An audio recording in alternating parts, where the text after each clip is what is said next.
បាទសួស្តីបងប្អូនទាំងអស់គ្នាបងប្អូនណាខ្លះដែលជា fan អ្នកនៅខាងខេត្តកំពតបងប្អូនណាថ្ងៃនេះខ្ញុំធ្វើការ live ពីខាងខេត្តកំពតបងប្អូនជាអ្នកខេត្តកំពតបងប្អូនឃើញទស្សនភាពនេះហើយបងប្អូនជួយចុច like ហើយនឹង follow ដែលជាអ្នក fan អ្នកស្រុកកំណត់ជាមួយគ្នាបងប្អូនអត់សូវចេះនិយាយចេះរៀនថតលេងដោយសារឃើញទស្សនភាពនៅខាងវាលស្រែចឹងវាស្អាតថ្ងៃនេះខ្ញុំស្រែចឹងទៅ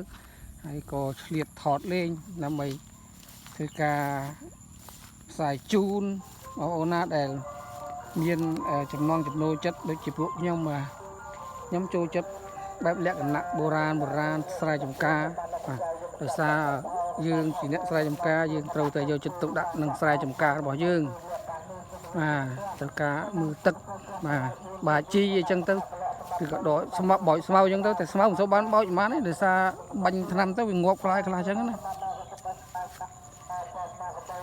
ហើយវីដេអូនេះផ្ញើជូនអ្នកដែលធ្វើស្រែដូចគ្នាហើយបើអ្នកមិនធ្វើស្រែទេក៏អត់យល់អារម្មណ៍ពីអ្នកស្រែដូចគ្នាបាទបងប្អូនណាដែលអ្នកស្រែដូចគ្នាយល់ហើយថាស្រែស្រូវត្រូវការបំផុតគឺអ្នកថែទាំនឹងហើយបើមិនយើងមិនសូវបានថែដល់ទេបាក់មិនបានផលទេបងប្អូនហើយអ្នកកាន់កាមេរ៉ានេះក៏វាមិនសូវជាចេះថតអីដែរចេះរៀនថតតាមក្មេងៗដែរនេះបងប្អូនមើលនេះទេសភាពនៅខាងស្រុកខ្ញុំនេះ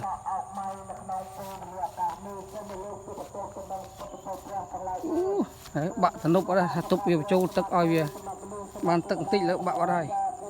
ហ្នឹងហើយបងប្អូនអើយនេះវីដេអូខ្លីៗដោយសារដែលពេលវេលាតិចហើយឃើញនេះទំនប់តែទប់ចូលស្រែហ្នឹងឲ្យវាខំបានទឹកតិចឥឡូវវាបាក់អញ្ចឹងយើងត្រូវការទប់អញ្ចឹងទុកកាមេរ៉ាថតមកបន្តិចហ្នឹងសិនបាទបងប្អូនណាហើយទៀតចាំខ្ញុំធ្វើការ live ផ្ទាល់ដើម្បីចែកជូនបងប្អូនមើលទិដ្ឋភាពរបស់ស្រុកខ្ញុំនេះគឺជាស្រុកជុំគិរីបងប្អូនណាជុំគិរីនេះអីណាភ្នំជុំក៏បានជុំគិរីក៏បានដោយសារហ្នឹងវាគិរីប្រែថាភ្នំវាពាត់ជុំវិញហ្មងណានេះសិតតែភ្នំបងប្អូនឃើញទេភ្នំនេះភ្នំវាពាត់ជុំវិញសិតតែភ្នំនេះហៅភ្នំដំរីរមៀលបងប្អូនណានៅខាងខេត្តកំពតស្រុកជុំគិរីខ្លះស្គាល់ភ្នំដំរីរមៀលដំរីរមៀលហ្នឹងនៅជាប់នឹងតាកែវដែរហ្នឹងនេះបងប្អូនហ្នឹងហើយសូមបញ្ចប់ការ live ឬក៏ថតវីដេអូប៉ុណ្ណឹងសិន